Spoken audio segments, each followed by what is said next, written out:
But then another thing that I've been doing quite a lot of recently is I've discovered that not everyone likes being in front of a camera. Well, I don't know if anyone really likes it, but not anyone, a lot of people aren't very comfortable with being in front of a camera. So another technique, so the first technique was a videographer. Another technique is filming yourself directly to camera, which you could use Zoom.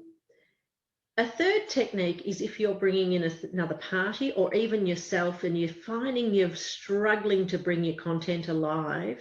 So that is what I would call a subject matter expert. You can think about interviewing them. Now, the interview style has been revolutionary to bring people alive, because if you ask someone just to stand in front of a camera and just go, a lot of people get very overwhelmed and almost robotic. But as soon as you start out asking your subject matter experts questions, they come alive. So Zoom can be a fantastic way to record that. Now, I've got a couple of tricks just to be mindful of. So a decision to be made if you're going to interview someone in Zoom is, do you, as the interviewer, want to stay in the video? If so, that's fine. You just film yourself side by side and you have a nice banter or discussion. So that would be gallery mode. If, like sometimes I'm brought into an organisation to film someone and I know that they're struggling, and I'll say, actually, what about I ask you some questions? What I do in that instance is I put us in a speaker mode. I record it as normal. I ask the question.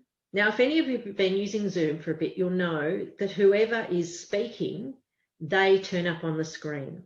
So this is how it works. I'll say, how has COVID affected the family law court list? I leave a lovely break ready to edit. We don't want people talking over the top of each other. We've got to have a nice bit where I can cut me out. And then I ask the person to do something like this, which will now put them up on screen. Take a breath and then answer. Now, why is that so useful? It means when I edit, there's no risk of a little bit of me being there.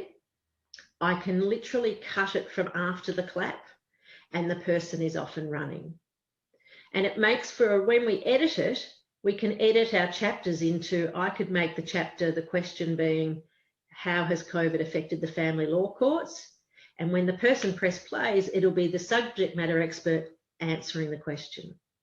So when we're filming, constantly be thinking about the editing at the other end. How can I make this easier to edit, but also much more effective for the learner? So always be having the learner's mind on how they're going to access this content at the back of your mind. But interviewing is a really great way to bring out subject matter experts. It also takes away from them often to have to do a lot of preparation.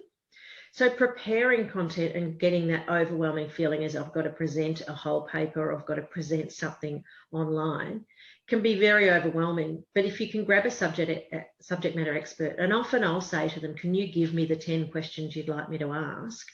And by having that information in front of me, they've been able to prepare it. They know what's coming, and I can just really just prompt and guide them through. So the interview concept is really, it's just a great way to bring subject matter experts alive who often can struggle. Even great presenters, as soon as we say we're filming them, they often can change their format and their mode of delivery. So we want to make sure that we sort of keep them interesting and engaging, and often human beings they often think of questions themselves. So they'd be thinking, how has the family law courts changed during COVID? How has public transport changed through COVID? What are our procedures when we come to work during COVID? That's how humans think. So the answer is a great logical way for them to learn.